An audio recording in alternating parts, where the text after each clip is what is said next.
크리스천 헤럴드 애청자 여러분 안녕하십니까? 지난밤도 평안히 주무셨습니까?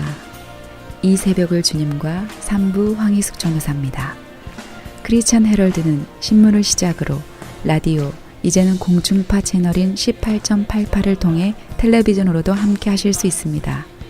이 시간에 방송되는 모든 목사님들의 설교는 인터넷 웹사이트 www.chtv1888.org를 통해 다시 들으실 수 있습니다.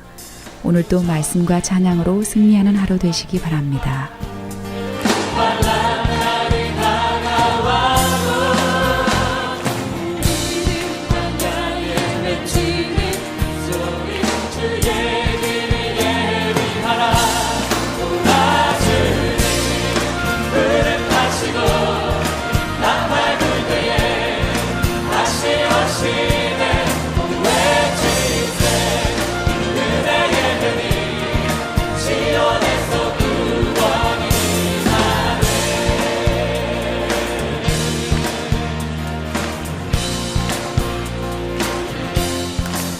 이 시간에는 먼저 그라나다 힐 한인교회 백동흠 목사님께서 누가복음 15장 20절에서 24절 말씀을 본문으로 탕자의 가정, 우리 가정이라는 제목의 설교 말씀해 주시겠습니다.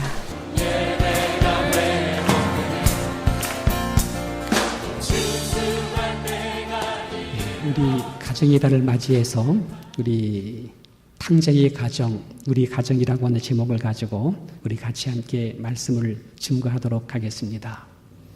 여러분, 우리가 생각할 수 없을 만큼 빠른 속도로 현대의 가정이 붕괴당하게 된 사실을 잊지 말고 기억하셔야 돼요.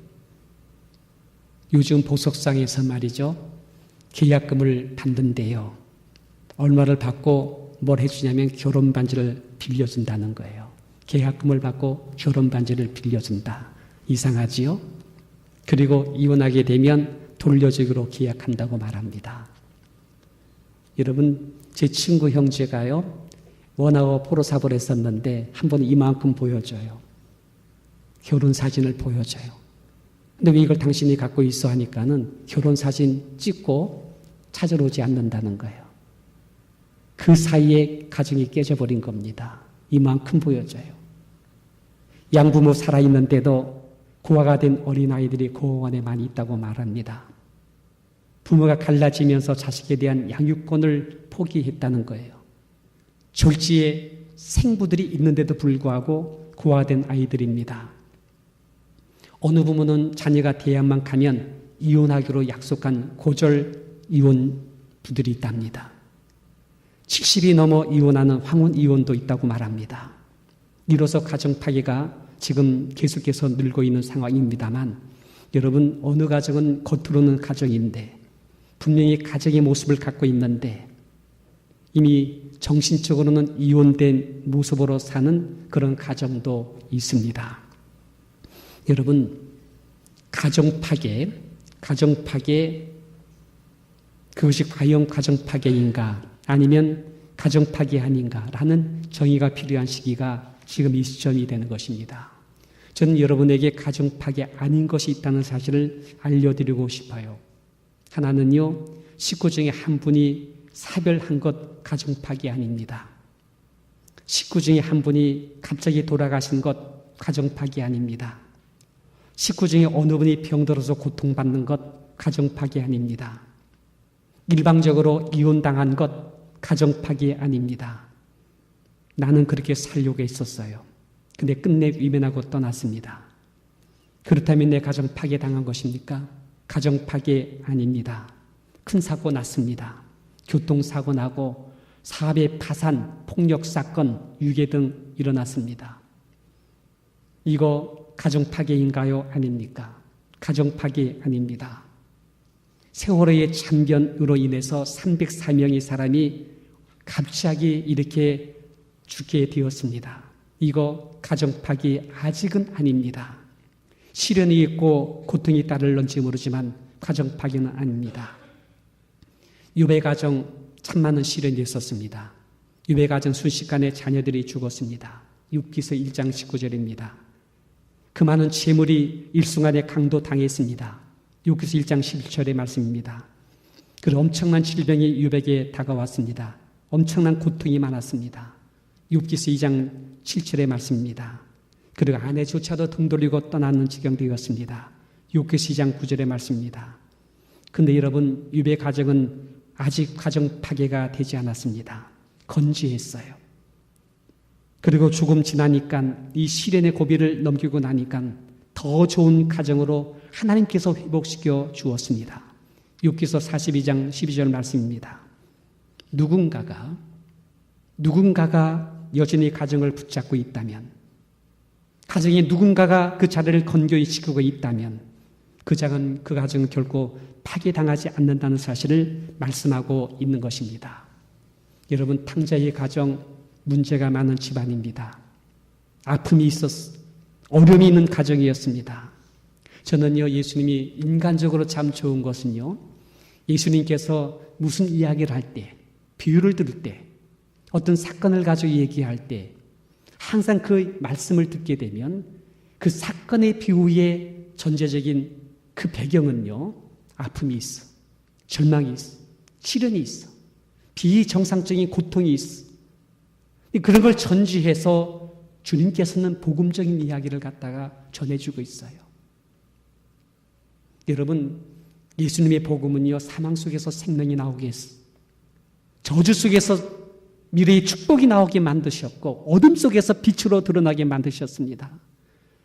아무리 큰 절망 같다 할지라도 예수님 그 속에서 희망을 선포하시면서 미래의 축복으로 이끌어 주신 줄 믿기 바랍니다. 이것이 여러분 복음이라는 것이. 그래서 예수님의 비유 속에서, 탕자의 비유 속에서 아무리 가정이 힘들고 어렵지라도, 절망 같은 상황일지라도 그게 아니다, 그게 다가 아니다.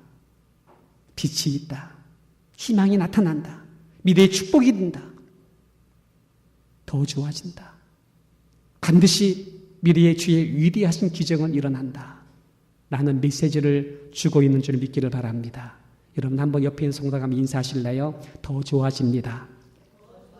더 좋아집니다. 또 다시 한번 인사할까요? 반드시 주의 기적은 있습니다. 시인하세요. 더 좋아집니다. 집에서 여러분, 남편 아침 일어날 때에 거울 보면서 편안한 마음을 가지고 웃으면서 더 좋아집니다. 하나님 기적이 일어납니다. 할렐루야. 나쁜 겁니까? 좋은 겁니까? 좋은 겁니다. 그거 하게 되면 시인대로 돼요. 더 좋아집니다. 우리 자녀 더 좋아집니다. 미래의 축복이 됩니다. 대한민국 내일에 더 위대해집니다. 하나님께서 함께 하십니다. 주의 기적은 반드시 있습니다. 여러분, 탕자의 가정 무엇이 문제인 줄 아십니까? 탕자의 가정 무엇이 문제인가? 첫째는요, 탕자의 가정은요, 뉘짝 부모라는 거예요. 오늘 본문 보게 되면 아버지는 있는데 어머니 모습은 전혀 보이지 않습니다. 그 집안 문제가 있는 집안이에요. 두 번째는요, 탕자의 가정은 화평이 없습니다. 오늘 나온 본문 내용을 가만히 보세요. 서로 다투고 있어, 서로 싸우고 있어, 서로 위민하고 있어. 자식은 아버지 싫다고 가출하려고 합니다. 형은 동생 나쁜 놈이라고 말하고 있습니다. 동생은 형을 갖다 무시하고 있습니다. 자식들 가만히 보세요. 그 아버지를 갖다 상당히 무시하고 있습니다. 집 나간 동생 욕 많이 한 것이 형님이었어. 동생이 이제는 돌아올 때에 형 반기기는커녕 오히려 내어 쫓으라고 말하고 있습니다. 그 집안 화목이 없어, 화평이 오는 집안이었습니다. 세 번째 탕자의 가정은요, 참으로 무리한 집안이었습니다. 무리했어요. 왜 그런 줄 아십니까? 아니, 아버지가 생생하게 살아있는데 자식이 유산 달라는 거야. 자식이 유산 달라고 말합니다. 돈 달라고 떼를 씁니다. 아버지가 살아계신데 당당하게 자신의 분깃신 몫을 요구하고 있었습니다. 호래자식이죠.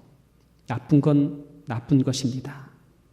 아버지 버젓이 살아계신데, 건재하고 계신데 유산 달라고 떼쓰면서 앉으면 날려칠 것 같았습니다. 그 아버지가 여러분 의외로 허락을 하세요. 유산을 줍니다. 주니까는요, 언제 받느냐는 식으로다가 어느 날 인사도 없이 돈만 챙기고 도망가는 아주 못된 놈이 바로 이 탕자라고는 막내 아이였습니다. 여러분, 가정에 문제가 많았습니다. 탕자의 아버지 집엔 가정이 문제가 많았습니다. 여러분 기억하세요? 선지자 호세의 집안도 아내가 바람나서 가출했었습니다. 다윗의 집안 여러분 기억하세요? 아버지 다윗 성적 범죄자였습니다. 자식들은 형제끼리 죽이고 아버지 왕권을 뺏으려고 쿠데타 일으킨 그런 집안이었습니다. 아브라함 집안 여러분 아세요? 아내를 누이로 동생을 속이다가 아내는 빼앗기고 아내를 팔아 돈 받은 창부 같은 모습을 한 것이 아브라함의 모습이었습니다. 이삭의 집안 여러분 아세요? 자식이 아버지를 속이고 형의 축복을 사기쳤습니다. 형은 동생을 죽이려고 칼을 갈았습니다. 동생은 형을 피해서 몰래 도망치는 그런 집안의 모습이었습니다. 여러분 야곱의 집안 아세요? 형들이 동생을 인신매매합니다. 몇 푼의 돈으로다가 어린 동생을 갖다가 애굽으로 팔아버렸어요. 어린 딸은 가출해서 강간당합니다. 그 형제들은 복수한다고 강간한 그 남자의 식구들을 몽땅 죽여버리는 살해하는 이 모습이 있었습니다. 이것이 바로 믿음의 조상들의 집안이었습니다. 여러분 지금 탕자의 집안도 문제가 많아요. 탕자의 집안 무슨 이유인지 모르지만은 정상적인 부모의 가정이 집안이 아니에요. 집안에 화평과 화목이 끼어진 가정이에요. 막내는 돈을 가지고 가출했었어요. 형은 아버지를 굉장히 무리하고 무시하는 모습이었습니다. 그런데 여러분 아직 그 가정은 가정 파괴가 아닙니다. 가정이 파괴되지 않았습니다. 가정 안에 문제가 있고 시련이 있고 고통이 있는지 모르지만은 그 가정은 붕괴되지 않았습니다. 저는 여기서 몇 가지 교훈을 드리고 싶은 마음이 있다는 것입니다. 첫째는 여러분 탕대의 가정 안에 참 귀한 것이 있어요. 한 사람입니다. 한 사람이 거기 있었습니다. 그분이 누구인지 아십니까? 아버지세요. 아버지. 어떤 집안은 어머니일 수가 있어요. 어떤 집안은 자식 하나가 집안을 갖다가 지키고 세우는 그런 복된 자식도 있더라는 거예요. 이 탕자의 가정은 아버지입니다. 아버지가. 여기 나오는 아버지는 하나님이 아니세요. 여러 설교 많이 들었죠. 아버지 사랑을 자꾸 여기다 빗대서 우리가 설교를 들었지 않아요? 근데 여러분 그런 아버지 하나님 모습이 아니었습니다. 나의 가정을 지키기 위해서 자신의 자리를 끝까지 지키는 한 가족의 한 아버지의 모습을 보여주고 있는 것입니다. 이 탕자의 아버지는요 흔들림이 없었어요. 유동함이 없었어요. 묵묵히 그 자리를 지켜주는 한 식구의 한 멤버로서의 모습을 거기서 보여준 것입니다. 여러분 가족에 누군가가 한 사람만이라도 그 가정을 지키는 사람이 있기만 한다면 그 가정은 가정 파괴가 아니세요. 그리고 하나님이 그 사람을 통해서 그 가정을 건실하게 아름답게 행복하게 다시 회복시키는 역사를 나게 하실 줄 믿습니다. 저는 여러분 한 분이 그런 성도님이 되셔서 그런 가정의 식구가 되시기를 주님 이름으로 축원드립니다. 둘째는요, 이 탕대의 가정에는 기도하는 한 사람이 거기에 있었다는 것을 기억하시기 바랍니다. 여러분, 그 아버지는요, 그날 눈물을 많이 흘렸습니다. 멀쩡히 살아있는데 이 아비를 두고서는 유산 달라고 할 때에 이 아버지는 그날 밤에 울었어요. 성경은 나오지 않지만 충분히 울었어요. 그 하나님께 나가서 울면서 기도했습니다. 하나님, 철없는 저 자식이 저렇게 말합니다. 용서해 주세요. 내 마음이 얼마나 아픈지 이루 말할 수 없사오나 몰라서 그런 것이니 용서해 주세요. 내 가정 지키기 위한 눈물 흘리는 그 아버지의 기도가 그 안에 있었다는 것이에요. 자식 때문에 마음이 아픕니까? 남편 때문에 마음이 아픕니까? 내 하나 때문에 많이 상처가 되고 있습니까? 밖으로 나가 단식하고 원망하지 마시고 뒤로 와서 눈물 흘리며 그 아버지 앞에 나가는 성도님 되시기를 주님 이름으로 축원합니다. 끝내 이 사랑하는 막내가 자손을 몰래 챙겨가지고 가출하고 있었습니다. 도망치듯 그렇게 도망가는 것이었습니다. 돈이 문제가 아니었어요. 돈이 문제가 아니었습니다. 부모의 정을 이렇게 끊을 수 있다는 사실이 엄청나게 마음이 아팠을 것입니다. 그때 마음이 충격 먹었어. 정신이 띵하면서 삶에 대한 절망이 임했어. 그때 여러분이 아버지가 분노하면서 쫓아가서 잡겠다고 죽이겠다고 한 것이 아니었어요. 그날 밤 또 우는 것이에요. 철회하며 기도하니 웁니다. 새벽에 주의 전에 나가서 문무리치며 울고 있습니다. 엉엉 울면서 기도합니다. 주님, 마침내 이놈이 그렇게 나갔네요. 하나님 어떡합니까? 용서해 주십시오. 용서해 달라고. 불쌍히 여겨달라고. 그리고 꼭 지켜달라고. 꼭 돌아올 수 있도록 해달라고. 여러분, 기도하는 어머니의 자식은 망하는 법이 없습니다. 기도하는 아버지가 있는 그 가정은 절대로 망하지 않습니다. 믿게 되시기를 주 이름으로 축원합니다. 하나님께서 지켜주세요. 하나님께서 보호해 주세요. 성경은 염려하지 말랍니다. 염려하지 말게 되기를 바랍니다. 감사함으로 주 앞에 구하라고 말합니다. 원망 불평 탓할 것 없어요. 한시 단식하며 분노를 그런 나아가서 여러분 마음에 말이죠. 고통을 갖다가 호소할 것 없습니다. 주께로 들어와서 감사함으로 주 앞에 구하라고 말합니다. 그리하면 모든 지각에 뛰어난 하나님 평강이 예수님 안에서 너의 마음과 생각을 지켜주겠다고 말합니다. 그리고 어떻게 해요? 인도해 주세요. 이끌어 주세요. 나중 가서 보세요. 탕자가 돌아옵니다. 변화되어서 돌아옵니다. 그리고 맏아들이 동생과 화해합니다. 가정이 참 좋은 가정이 됩니다. 그리고 예수님이 이것이 바로 천국이라고 말합니다. 주의 나라 이루어지는 것이 우리의 가정이 되는 것이 우리 주님께서 원하시는 뜻인 줄 믿게 되시기를 바랍니다. 세 번째는요, 탕자의 가정에 귀한 것이 있었습니다. 그게 뭔지 아십니까? 참아주고 기다려주는 사랑의 인내의 모습이라는 것입니다. 이 탕자의 아버지 속이 많이 상했습니다. 그렇게 사랑했는데 유산 달라고 그렇게 족치는 자식을 보면서 얼마나 화가 났을까요? 어느 날 돈을 챙기며 약간 도주했던 그 자식을 볼 때 얼마나 소원하고 마음이 아팠을까요? 막내가 그렇게 도망가고 있는데 맏아들 그 형은요, 오히려 도망간 동생을 욕하면서 아버지 앞에 대드는 것이에요. 그거 봐요, 아버지. 아버지가 그렇게 하니까 자식이 저 모양이죠. 그리고 아버지를 무시합니다. 함부로 대합니다. 근데 여러분, 이 아버지 거기에 대꾸하지 않습니다. 조용히 흔들림 없이 평안하게 동요함 없이 여전히 참아주고 포기해주며 넉넉히 기다려주는 모습을 보여준 줄 믿기를 바랍니다. 여러분, 영성이라는 것이 뭔지 아십니까? 영성이라는 것. 인간성이라는 게 있지요. 영성이라는 것도 있어요. 이런 영성이라는 것이 뭔지 아십니까? 바깥의 환경에 영향받지 않을 만큼 내면의 질서가 잡히는 것이 영성이에요. 내 안에 요동함이 없고 흔들림이 없는 평강의 마음이 나를 지키고 있는 그런 상태로 유지하는 것이 영성이라는 거예요. 밖의 환경이 흔들리고 사람들은 나한테 뭐라고 하고 화날 만한 거 충분히 있음에도 불구하고 동의함이 없이 내 안에는 그리스도의 평강 속에 나오는 하나님의 영으로 말미암아 화답하는 거. 여전히 변함없이 그렇게 담담하게 나가는 모습. 이것이 바로 영성인 줄 믿게 되기 바랍니다.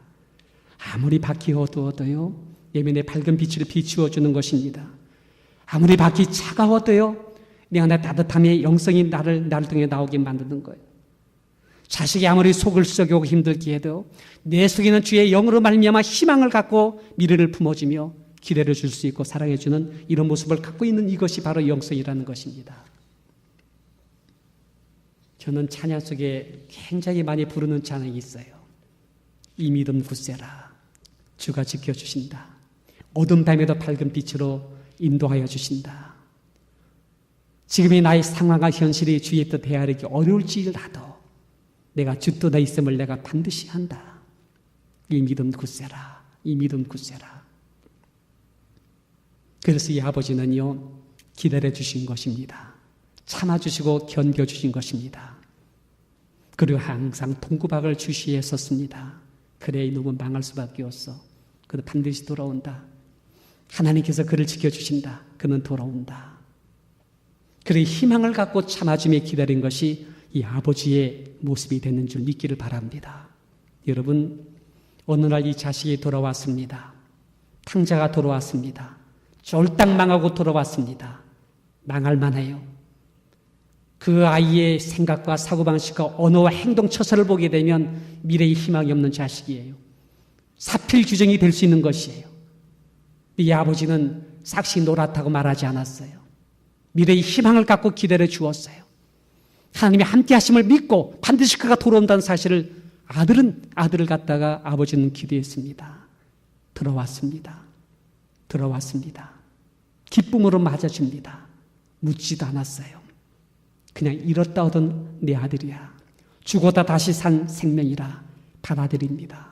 품어줍니다. 그리고 아들의 권세를 회복시켜 주십니다. 잔치를 베풀어 줍니다. 여러분, 이것이 바로 주의 은혜인 줄 믿게 되시기를 바랍니다. 이 아버지를 통해서 하나님의 사랑을 그렇게 보여준 것입니다. 형은요, 동생이 들어온 소식을 듣고 불평, 불만을 토해냅니다. 창기와 함께 망한 놈을 왜 받아들이느냐 하면서 아버지께 불평을 토합니다.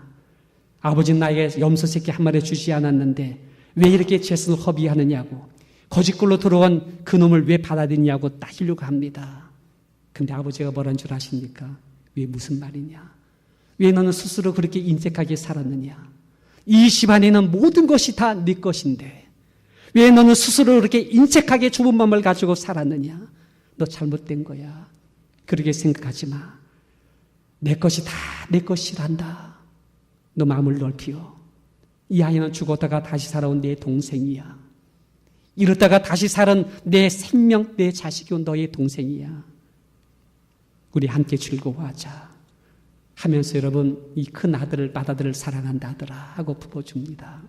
여러분, 사랑은요 전해지게 돼 있어요. 느껴지게 돼 있어요. 마음이 강박해서 안 먹게 들은 것 같지요? 아니세요. 전달되어지고 있어요. 진실은 진실로 이렇게 되어 있어요. 품어주고 따뜻하게 그를 갖다가 안아줄 때에 전달되어지게 되어 있는 것입니다. 여러분, 흔들림 없이 유동함이 없이 여전히 이렇게 품어주고 그렇게 사랑해주는 우리 성도님 되시기를 주님 이름으로 축원합니다. 우리 주님께서 그렇게 함께해 주시며 역사하시며 그리고 그렇게 변화시켜주는 역사로 날 줄 믿고 있습니다. 막내 아들 변화되어 나왔습니다. 맏아들 진심으로 아버지의 사랑과 진실을 느껴지게 되었습니다. 그러게 전 아들들과 막내가 손을 붙잡고 함께 기뻐하며 눈물을 흘리면서 서로 수용해 주고 있습니다. 그 아버지 기뻐합니다. 탕당의 가정 회복된 거예요. 화평으로 하나 된 거예요. 그 위에 하나님께서 기름 부으심으로 그 가정 항상 잔치하는 집안으로 드러나게 된 것입니다. 여러분, 한 사람이 필요해요. 한 사람의 진실과 그분의 사랑이 그 제가 정체를 변하게 만들 거예요. 이제 말씀을 마치겠습니다. 여러분, 우리 찬송가 222장을 불렀지요. 거기서 즐겁고 기쁜 거기에서 우리 다 만날 것이에요. 거기에서 우리 함께 영원히 아버지 하나님을 내 아버지로 모시고 우리 주님과 더불어 함께 거기서 영원히 살 미래의 그 나라가 우리 가운데 있어요. 주님은 그 나라를 앞에 두고 원수 삼지 말래. 너무 내 새끼만 위하지 말래. 내 가정만 선을 긋지 말래. 그 나라를 앞에 두고 우리는 다 한 가족이래요. 그리고 여기에 전도가 있고 선교가 있는 것입니다. 오늘 우리 한국에 세월의 슬픔을 당한 가족이 많이 있습니다. 만약에 거기에 내 친자식이 있다면 오늘 여러분 이렇게 있습니까? 근데 여러분, 성경은 그렇게 하라는 거예요. 거기에 내 남편이 있고 내 아내 있고 내 부모가 있고 내 사랑하는 자식이 있는 것 같이 그렇게 함께 울어주고 함께 아파해주고 격려해주라 말씀하고 있습니다. 그렇지 않으면요, 신앙은 국경을 넘어야 돼요. 인종의 벽을 넘어야 돼요. 내 자식의 바운다리 벽을 넘어서 남의 것까지도 품어주고 아파해줄 수 있는 데까지 우리가 가져야 됩니다. 우리 하나님께서는 당대의 가정, 문제 있었으면 아버지의 놀라운 사랑, 그 아버지의 가정을 위한 그분의 아름다운 모습을 통하여 하나님 그를 통해서 귀하게 그게 아름답게 역사하셔서 가정을 살려냈습니다. 크게 여러분 우리 교회 성도의 가정 바운드를 살릴 수 있는 성도님 되시기를 바라고, 우리 교회가 이 땅을 지켜주고 이 땅의 바운드를 살릴 수 있는 우리 교회가 되기로 하며, 내 민족을 지켜주고 내 민족의 수로다는 저들을 갖다가 품어줄 수 있는 한 바운다리를 넓게 만드는 내 가족이 될 수 있는 우리 성도님 되시기를 주님 이름으로 축원드리겠습니다. 기도하겠습니다.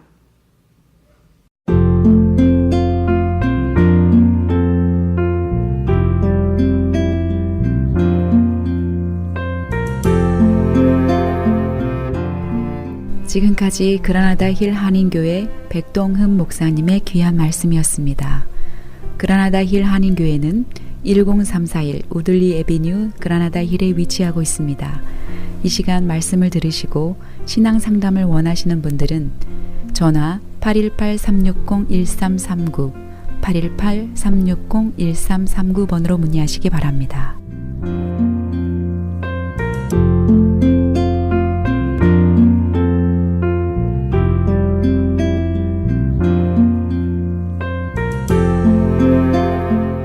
이어서 프레이즈교회 정대철 목사님의 로마서 강해 시간입니다. 로마서 3장 1절로 8절까지를 본문으로 하나님만이 참되시다 라는 제목의 설교 말씀입니다. 지난주에 했던 설교를 잠깐 리뷰를 하겠습니다. 지난주에 뭐 했는지 기억나십니까? 기억 안 나죠? 어떻게 할례까지는 생각을 하셨네? 기억을 하지 마십시오. 그래야 제가 편합니다. 지난 시간에 지난 시간 설교의 주제가 할례였습니다. 할례를 어디다 하라? 마음에다 할례를 하라. 할례가 뭔지는 제가 지난 시간에 설명을 해드렸죠. 마음에다가 하라. 몸에다 하는 게 중요한 게 아니라 마음에다 하라. 왜?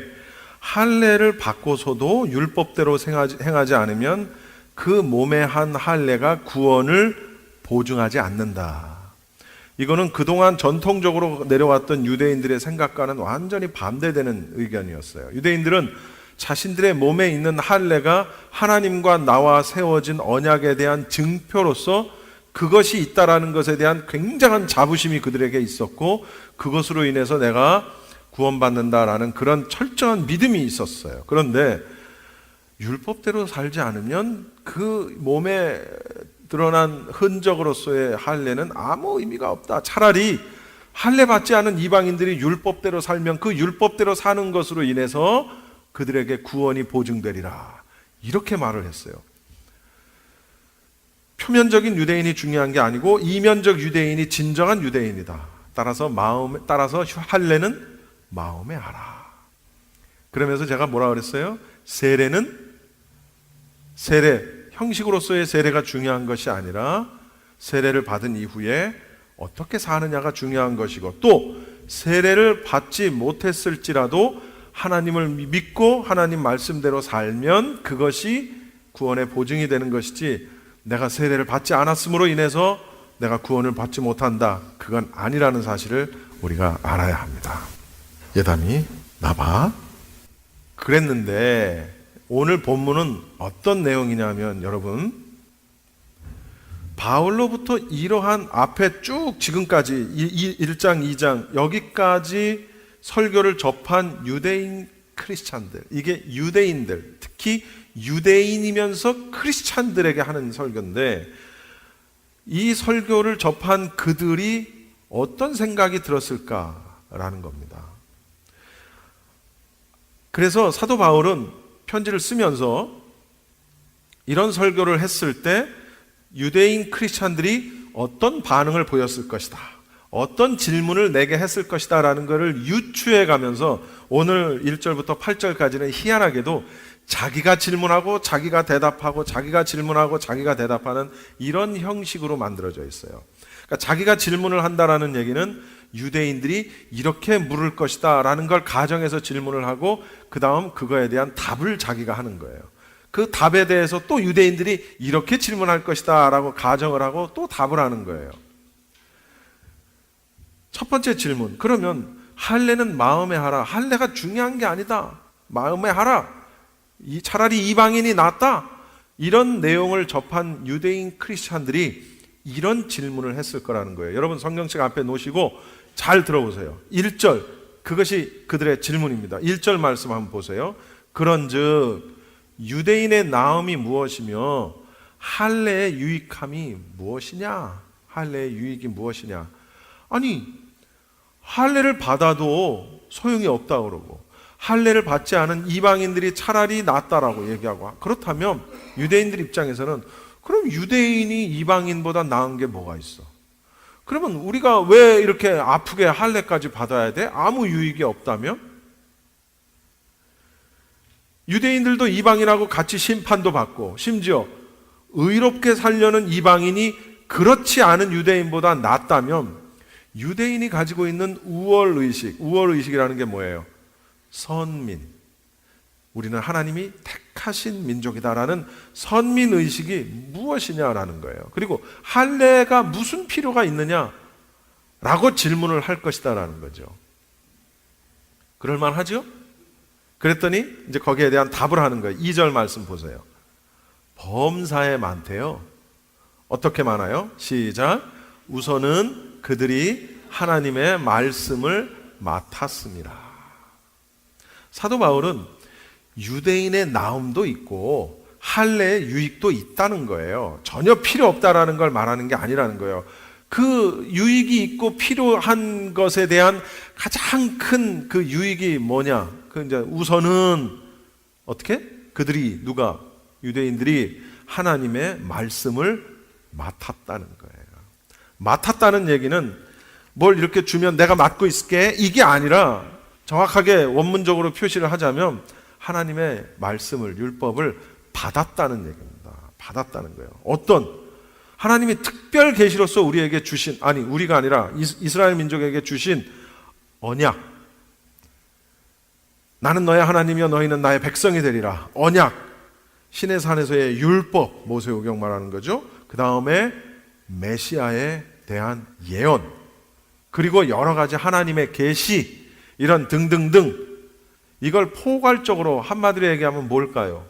오늘날 우리가 봤을 때 그것은 구약 성경을 말하는 것입니다. 그렇죠? 결과론적으로 보면 하나님께서 이스라엘을 통해서 온 세상에 말씀을 전파하기 위해서 그들을, 유대인들을, 이스라엘 사람들을 복음의 기초로 삼으셨다는 거예요. 이것이 유대인에게 있어서 가장 큰 자부심이고 가장 큰 유익이라는 사실입니다. 유대인들에게 하는 얘기예요. 그런데 하나님께서 유대인을 이러한 복음을 맡은 자로서 사용을 하려고 하시는데, 그런데 이 유대인들이 오히려 말씀을 지키지 않고 목에 힘만 주고 내가 선민이다, 우리는 이방인들은 다 개고 우리는 선민, 하나님의 백성이다, 언약하신 백성이다 라면서 이방인들을 무시하는 태도를 보이면서 심지어는 말씀을 통해, 율법을 통해서 나를 보는 것이 아니라 율법을 통해서 다른 사람을 보기 시작을 하는 거예요. 내 눈에 들어있는 들보는 보지 못하고 다른 사람의 눈에 있는 티를 보면서 부각시키는 거예요. 다른 사람, 너는 왜 이렇게, 너는 왜 이렇게. 그런데 오늘 사도 바울은 전에 뭐라 그랬어요? 그렇게 말하는 네가 같은 짓을 한다, 같은 죄를 범한다. 말씀을 통해서, 율법을 통해서 나를 볼 때 나는 죄인입니다, 우리는 죄인입니다 라는 걸 깨달을 수밖에 없겠죠. 이것이 말씀이 우리에게 주는 가장 큰 유익입니다. 나는 죄인입니다.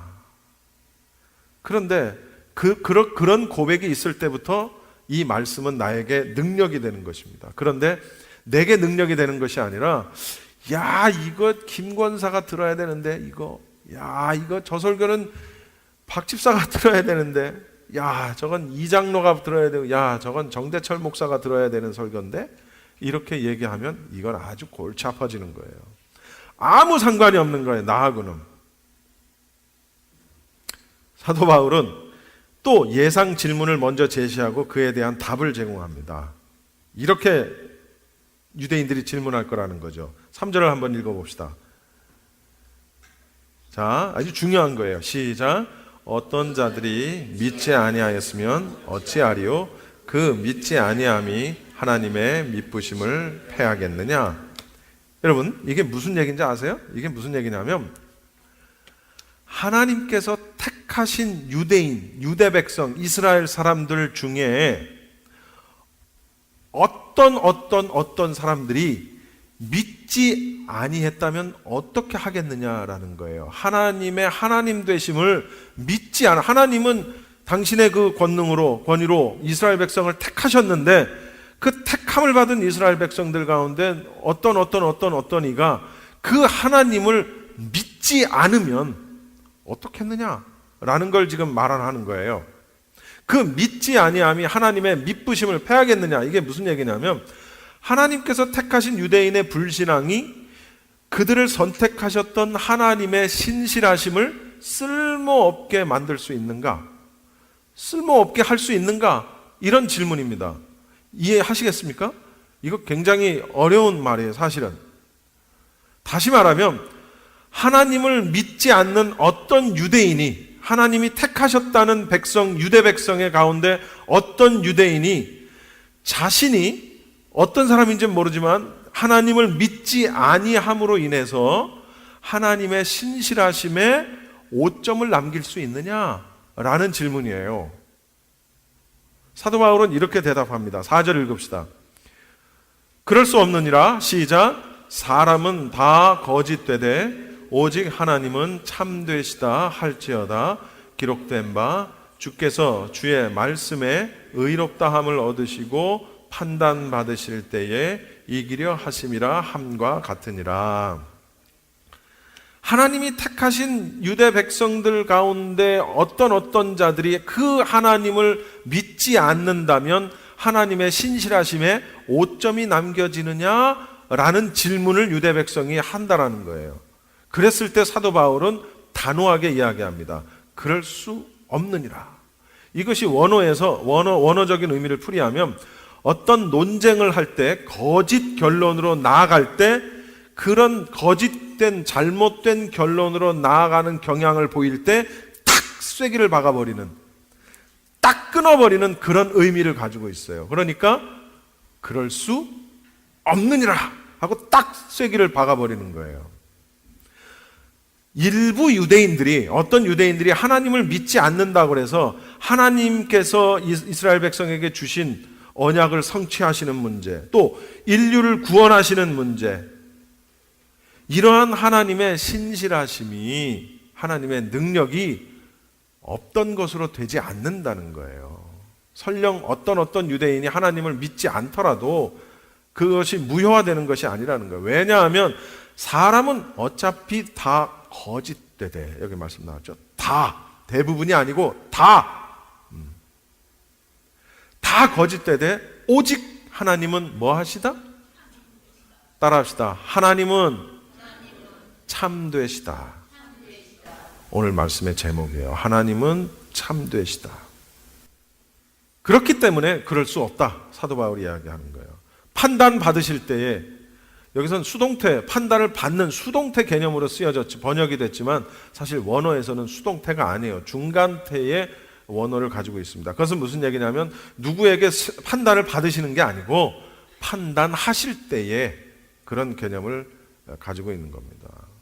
하나님께서 말씀을 기준으로 해도 절대적으로 하나님은 의로우신 분이시고, 판단을 하실 때도 그 판단의 정당성으로 인해서 승리하실 분이다라는 것을 지금 강조하는 겁니다. 사도 바울은 다시 예상 질문을 합니다. 5절 봅시다. 그러나 우리 불의가 하나님의 의를 드러나게 하면 무슨 말 하리요? 다 같이. 내가 사람의 말하는 대로 말하노니 진노를 내리시는 하나님이 불의하시냐? 요게 또 무슨 말인지 헷갈리죠? 잘 모르겠죠? 이런 말입니다. 하도 사도 바울이 이제 유대인들에 대해서 악하고 불의하고 이런 편지를 썼으니까 우리의 불의함이, 여기 그러나 우리 불의가, 유대인들 우리의 불의함이 만약에 하나님의 의를 드러나게 한대요. 자꾸 우리한테 악하다고 하는데 자꾸 우리의 악함이 우리의 불의함이 오히려 하나님의 의로우심을 더 드러낸다면 어떻게 되겠느냐라는 거예요. 그 일로 인해서 오히려 우리가 칭찬받아야 되지 않을까? 라는 질문입니다. 이거 이해하셨어요? 문제? 자, 다시. 자꾸 유대인들 보고, 우리라고 그럴게요. 우리 보고 악하다, 불의하다 라고 말을 하는데 그 우리의 악함과 그 우리의 불의함 때문에 하나님의 의가 더 드러난다면 그러면 우리의 악함과 우리의 불의함이 하나님을 더 드러내게 했으니 우리가 칭찬받아야 되는 것 아니냐? 이해하셨어요? 여러분, 이걸 뭐라고 얘기하는지 아십니까? 논리적으로는 맞는 것 같은데 이치적으로는 맞지 않아. 그걸 우리는 두 글자로 이렇게 말합니다. 궤변. 이걸 궤변이라고 말을 하는 거예요. 자, 하나님의 의로우심, 하나님의 의를 더 선명하게, 더 분명하게 보여지게 하는 계기를 제공을 했다는 거예요. 우리 인간이 어떻게? 우리의 불의함 때문에, 우리의 불순종과 악함 때문에 하나님의 의가 더 드러났대요. 그런데 우리를 징벌하신다면 하나님의 의를 드러낸 자들을 징벌하시는 것 아니냐? 그 소리예요. 맞습니까? 논리적으로는 맞죠. 어쨌든 나의 악함과 나의 불의함 때문에 하나님의 의가 더 드러났어. 그런데 그 하나님의 의를 더 드러낸 우리를 하나님이 징벌하시느냐? 그 얘기예요. 그러면 하나님이 어떤 상 주시고 벌 주시는 그 원칙에 어긋나는 것 아니냐라는 질문이에요. 바울이 뭐라고 얘기해요? 6절 다 같이 시작. 결코 그렇지 아니하니라. 만일 그러하면 하나님께서 어찌 세상을 심판하시리요. 하나님께서 내가 지금 하나님이에요. 죄송합니다. 내가 하나님이에요. 근데 나의 하나님됨을 더 드러내줬어. 저쪽에 있는 누군가가. 근데 쟤네들이 나를 더 하나님됨을 더 드러내게 한 행동이 불의한 것이고 악한 것이고 더러운 것이고 교만한 것이야. 그런데 그것 때문에 내가 상대적으로 더 드러났어. 그랬을 때 내가 이들을 심판할 수 있겠느냐? 심판하면 안 된다는 논리인 거예요. 왜? 하나님의 의를 드러냈기 때문에. 그랬을 때 사도 바울의 대답은 결코 그렇지 않다라는 겁니다. 만약에 그렇다면 하나님께서 이 세상을 어떻게 바로 세우시고 어떤 기준을 가지고 사람들을 심판하시겠느냐라는 거예요. 예를 들어서 너는 불의했지만, 너는 악하고 너는 교만했지만 나의 의를 드러냈으므로 용서하노라. 어떤 악한 자들에게는 너는 악하고 어쩌고 저쩌고 했지만 나의 의를 드러내지 못한 악함이었으니 너는 지옥으로 가거라. 이게 맞느냐는 거예요. 이 기준이. 그게 사도 바울이 얘기하는 거예요. 만일 그러하면 하나님께서 어찌 세상을 심판하겠느냐. 악한 건 악한 것대로, 선한 건 선한 것대로 심판하시겠다는 거예요. 나의 거짓됨이 하나님의 참되심을 드러나게 한다면 도대체 왜 내가 비난받아야 하느냐? 이 궤변인 거예요. 궤변. 어떤 살인자가 법정에 섰습니다. 그는 법정에 선 판사와 변호사와 검사를 향해 이렇게 말합니다. 여러분, 당신들이 먹고 살 수 있는 건 바로 나 같은 사람 때문이 아니오. 그러니 나한테 감사하시오. 맞습니까? 논리적으로는 맞는 것 같아. 어쨌든 판검사, 변호사가 뭐 하는 사람들이에요? 범죄자들이 있기 때문에 그들을 심판하고 그들을 벌 주기 위한 사람들이고, 또 변호사는 그를 변호하기 위한 사람이잖아요. 그러니까 범죄자가 없으면 이 사람들이 필요가 없는 거야. 그러니까 범죄자 입장에서 보면, 야, 니들 나 때문에 먹고 사는 거 아니냐, 그래 나한테 감사해. 논리적으로는 맞는 것 같지만 이치적으로 맞지가 않아. 이걸 뭐라 그런다고? 궤변. 어떤 환자가 병원에 가서 의사와 간호사에게 말합니다. 당신들은 바로 나 같은 환자 때문에 먹고 사는 것이니 나한테 감사하시오. 맞는 얘기지. 환자가 있으니까 의사, 간호사가 있는 거 아니에요. 환자가 없으면 의사하고 간호사는 굶어 죽는 거야. 돈을 못 벌지. 그러니까 논리적으로는 맞아. 그러나 그들에게 가서 그러니 나한테 감사하시오. 이건 이치에 맞지 않아. 이걸 궤변이라고 말을 하는 거예요. 궤변. 1976년에 고고학자들이 한 골동품 시장에서 아주 오래된 문서, 고문서를 하나 발견을 했어요. 그런데 그 발견된 고문서가 유다의 복음서였습니다. 여러분, 우리 성경에 유다서라고 있죠? 그 유다서가 아니에요. 그 유다서가 아니라 유다의 복음서의 그 저자는 가룟 유다입니다. 가룟 유다. 정통 기독교에서는 이 유다의 복음서, 가룟 유다가 쓴 유다의 복음서는 정경으로 인정하지 않습니다. 그 책에 보면 이렇게 나와 있습니다. 가룟 유다의 배반이 없었다면 인류를 구원하시려는 하나님의 계획도 완성되지 못했을 것이다. 그렇게 써 있습니다. 따라서 우리는 가룟 유다, 그래서 가룟 유다는 칭찬을 받아야 한다. 이렇게 써 있어요. 가룟 유다의 죄를 합리화하고 있죠. 논리적으로는 맞는 것 같아. 맞잖아요. 어쨌든 가룟 유다가 예수님을 팔았고 거기서부터 시작되잖아요. 로마 병정에게 은 30냥을 받고 예수님을 팔았고 누가 예수인지 몰라. 로마 병정들은 다 똑같이 생겼을 거 아니에요. 뭐 비슷비슷하게 내가 가서 키스하는 그가 예수다. 그리고 예수님의 볼에 키스하고 그리고 은 30냥을 받아서 나온 거 아니에요. 그 행위로 인해서 예수님이 이제 로마 병정에게 끌려가게 되고 고난을 받게 되고 십자가에 못 박혀서 돌아가시게 되고 그 일련의 과정이 가룟 유다가 예수님을 파는 순간부터 시작됐다고요. 그러니까 여기서 나온 대로 가룟 유다의 배반이 없었다면 인류를 구원하시려는 하나님의 계획도 완성되지 않았을 것이다 라는 말이 일면 일리는 있어. 그런데요, 만약에 그렇기 때문에 가룟 유다가 칭찬을 받아야 된다면 예수님도 가룟 유다를 칭찬하셨을 것이라는 거죠. 우리 성경에. 그런데 그렇지 않아요. 그렇죠. 예수님이 유다, 가룟 유다의 가룟이라는 것은 동네 이름을 말하는 거예요. 가룟에 사는 유다, 가룟인 유다라는 뜻입니다.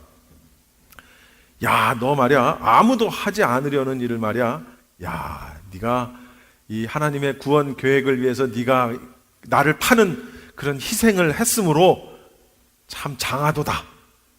길이길이 너의 업적이 후손에게 전해질 것이다. 그렇게 말씀을 하셨을 거라는 거죠. 만약에 그 말이 맞는다면은 그렇지 않겠습니까? 가룟 유다의 그 행위가 후세에 대대로 전해지긴 했지만, 그러나 예수님은 가룟 유다에 대해서 뭐라고 말씀하셨어요? 야, 저 사람은 차라리 너는 태어나지 않았더라면 더 좋았겠다. 안타까운 심정을 드러내셨어요. 칭찬하지 않으셨어요. 가룟 유다가 거기서 그 자신의 죄를 자기가 잘못했다는 건 깨달았죠. 그렇죠?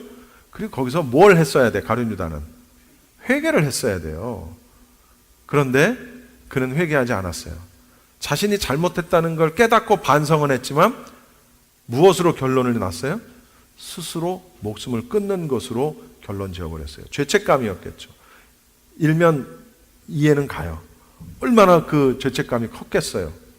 3년 동안 자기가 모셨던 스승님을 자기가 은 30냥, 그 은 30냥이 얼마나 되는지 모르겠지만 그거에 팔았으니 나중에 제정신이 돌아오고 난 다음에 이게 내가 무슨 짓을 한 거지?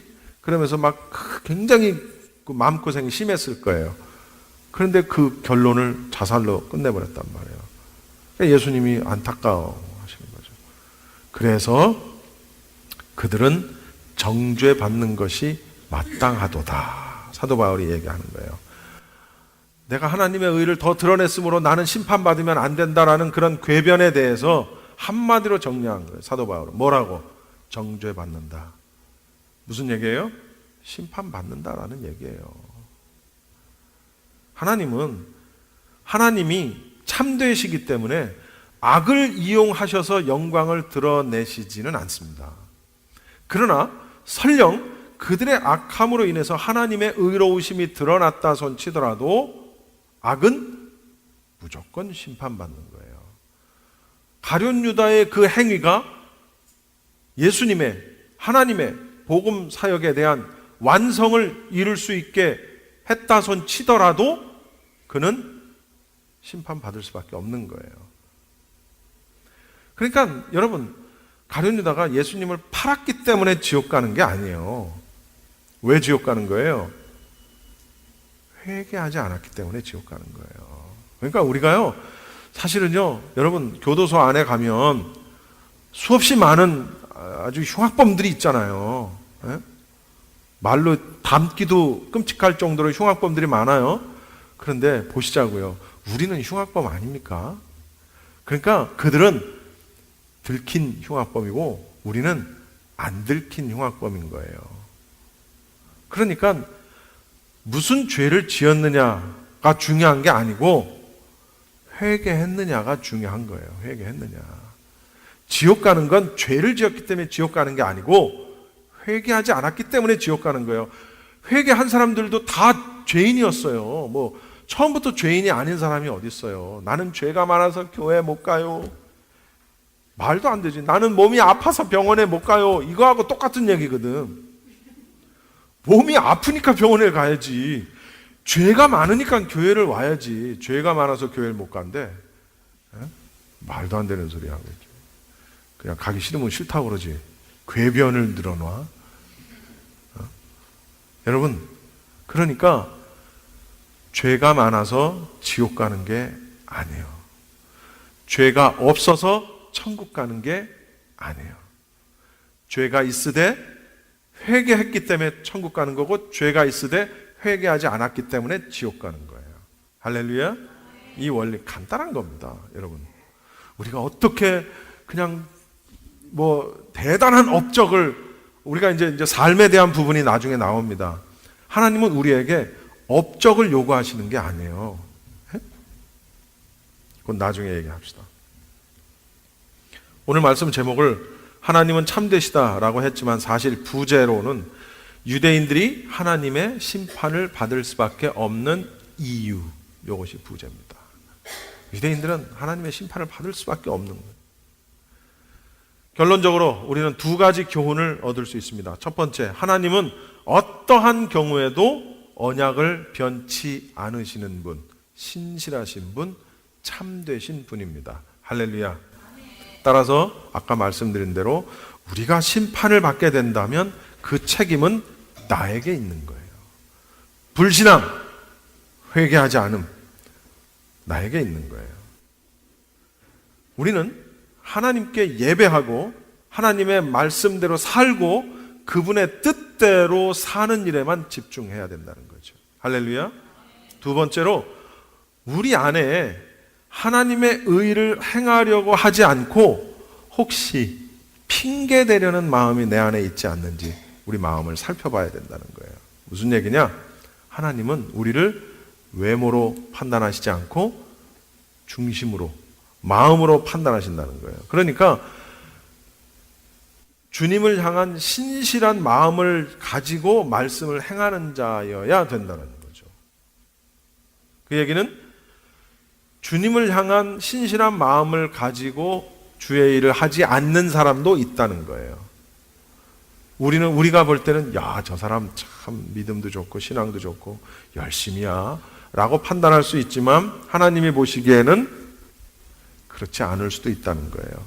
그냥 지 열심으로 또 자기 어떤 이득을 위해서 체면 때문에 뭐 때문에 할 수 있다라는 거예요. 명심합시다. 하나님은 어떠한 경우에도 언약을 변치 않으시는 분입니다. 우리가 하나님의 의를 행하려 하지 않고 핑계대려는 마음은 내 안에 혹시 없는지 오늘 말씀을 통해 그런 것들을 깨닫고 나를 돌아볼 수 있는 그런 저와 우리 여러분이 다 되시기 바랍니다. 기도하겠습니다.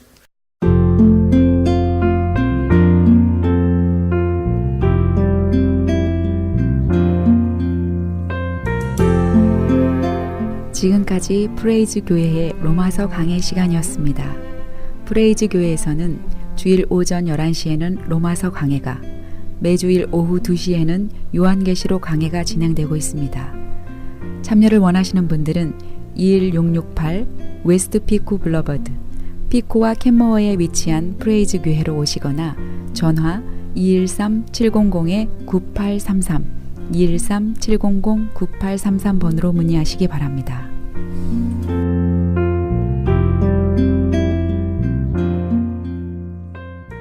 M3를 아십니까? 무슨 병에 걸렸던지 큰 효과를 준다는 신비한 영양제. 혈액에 영양을 공급하여 힘이 생기니까 피곤하지 않고 이제는 지팡이 없이 걸을 수 있다고 많은 분들이 간증을 합니다. 혈액 해독, 기력 회복, 뼈 골수 영양 공급, 심장, 뇌, 혈전 용해. 유태인 회사가 제조한 특수 영양제. M3, 혈액 순환을 잘 되게 하는 최고급 영양제. M3, 크던 작던 아픈 곳이 있다면 M3. 213-435-9600, 213-435-9600번입니다. 정직한 마음으로 권해드립니다. 네, 신만의 장석훈입니다. 천정산삼이라고 다 같은 천정산삼이 아닙니다. 신만이 장석훈이 직접 채취해 믿을 수 있는 산삼. 장뇌삼, 야생산삼과도 비교할 수 없는 신만이 장석훈의 진품 천정산삼. 천하를 얻어도 건강을 잃으면 무슨 소용이 있습니까? 지금 오셔서 신만이 장석훈이 직접 채취해온 산삼을 드시고 온 가족의 건강을 지키십시오. 한남체인 길 건너편 전화 213-388-1234, 388-1234. 신만이 장석훈의 천정 산삼. 아니 당신 미장원 다녀왔어? 헤어스타일이 확 바뀌었네. 홈쇼핑 월드 차홍 고데기로 마술을 부렸지. 홈쇼핑 월드 차홍 고데기. 차홍 허니앤비 샴푸로 머리 감으면서 차홍 헤어두피 마사지를 쓰면 머릿결이 너무너무 부드러워지고 한 움큼씩 빠지던 머리카락도 눈에 띄게 덜 빠져. 차홍 고데기 너무 좋아. 그럼 그 웨이브 머리도 당연하죠. 3, 4분이면 이렇게 풍성한 웨이브 머리를 만들 수 있다고요. 너무 이쁘다. 어디서 샀어? 홈쇼핑 월드. 가격 만족, 품질 만족, 행복한 쇼핑. 팔가와 웨스턴 홈쇼핑 월드.